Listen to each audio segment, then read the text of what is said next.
Hi, boys and girls. This is Beth Clark, and I'm about to read you a story about a friend who tried something and was having a difficult time learning to ride a bike. So let's check out our friend Franklin. This is a this is a fiction book, so not real. So our character in this story is fictitious. And let me share my screen. And we'll go to our story. Let me move this so you can see the book better. Here we go. Try that. Okay. Franklin Rides a Bike by Paulette Borges and Brenda Clark. So two people wrote the story and illustrated the pictures. A classic Franklin story. So there are many books out on this character, Franklin. Franklin Rides a Bike, written by Paulette Borges, so that's the author, illustrated by Brenda Clark. So she is the illustrator. Kids Can Press. That's the publication. Okay, so they're the ones who put together the whole book. All right. Franklin could swim underwater and hit a home run. He knew how to climb the monkey bars and pump himself high on the swings. But Franklin had a problem. He couldn't ride his bicycle without training wheels. See, he's got his training wheels. I think that's interesting. He considers that a problem. I think it's great he can still ride a bike with training wheels, but everyone has their own goals that they have. In the spring, all of Franklin's friends had training wheels on their bikes. Beaver was the brave one. She took her extra wheels off first. She practiced and practiced. Then she went to the park to show off. "Look at me," she shouted. "I can ride my bike all by myself." Franklin watched Beaver ride around in circles. It wasn't long before Beaver could signal with one paw and hold on to the other handlebar with the other.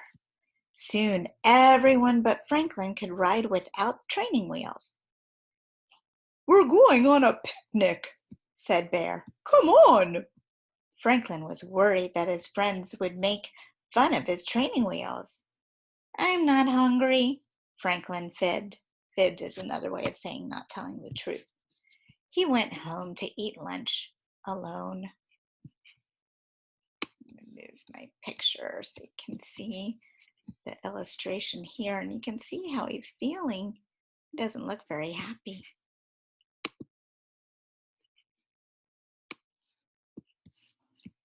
Afterwards, Franklin asked his mother to help take the training wheels off his bike. He wanted to ride all by himself. He sat on his bike, and his mother gave him a push. Franklin wibbled and wobbled and teetered and tottered. Then he fell into the flower bed. "I can't do it," he said. "I'm never riding this bike again." Oh, Franklin, don't give up, Franklin.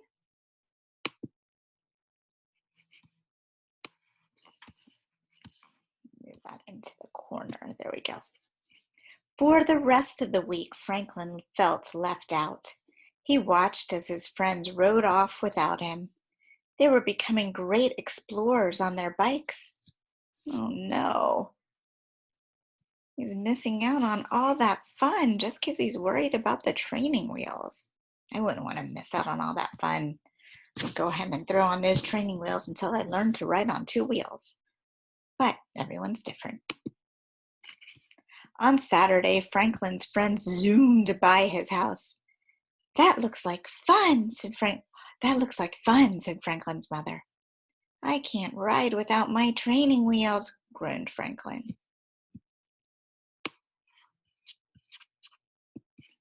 "Did you give it your best effort?" asked his mother. "Well," said Franklin, "maybe I could try one more time." Franklin sat on his bike. It's Tippy, he cried. His mother held on to the seat. Try it. I won't let you go until you tell me to.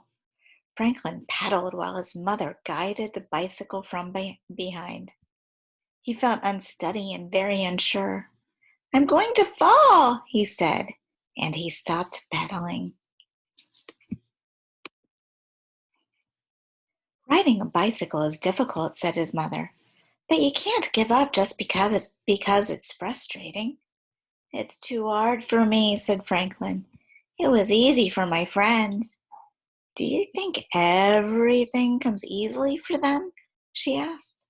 Franklin had to think about it. Franklin went to the park. He saw Beaver struggling to swing on the monkey bars.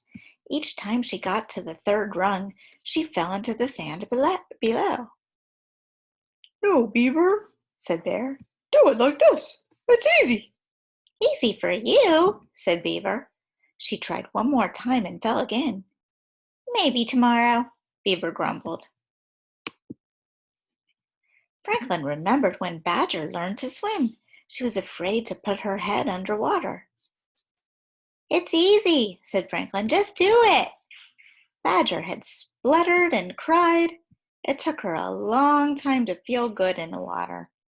Now she could swim from one end of the pond to the other. Franklin thought about the first time Fox played baseball. He couldn't hit the ball at all, but he tried and tried until one day, Fox got a home run. Wow. Just then, Porcupine came by. She moved very slowly. She pointed to the pads on her knees, wrists, and elbows. They make me feel funny, she said, but they keep me safe. That's it, cried Franklin. He hurried home. Franklin put on padding. He lined the walk with old pillows. I'm ready to try again, Franklin told his mother. Now I won't worry if I fall. Franklin sat on his bike, and his mother held on to the seat. Franklin wibbled and wobbled and teetered and tottered. He fell many times, but he never gave up. That's it, Franklin. Way to go. Then it happened. Franklin told his mother to let go. He didn't veer into the bushes, and he didn't crash. Way to go, cheered his mother. Franklin was thrilled. Finally, he was riding his bike all by himself. I can do it, he shouted. Franklin rode to the park to show his friends. Look at me, he called. Franklin tried to signal with one hand like Beaver, but he toppled over. I think I'll work on that, he laughed. Not everything is as easy as it looks. The end. So, boys and girls, for this story, I'd like you to think about the main idea. So, what the story was about, like what you think it was about. And you'll draw a picture and write a sentence about what you think the story was about. All right, until next time, bye.